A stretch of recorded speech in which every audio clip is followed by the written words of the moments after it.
ఏ బాటైనా పర్వాలేదంట, సమయంతో సాగటమే మన సింపుల్ సిద్ధాంతం.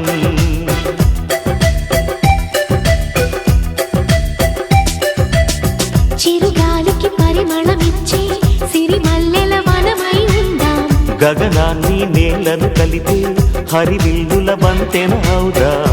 ఆనందం అంటే అర్థం మనమందా, ప్రతి పూట పాతై సాగే హుషారు సరిగమలో. ఎన్నో ఎన్నో రాగాలుండే సంగీతం కాదా, చల్లకి నవ్వుల కేరింత.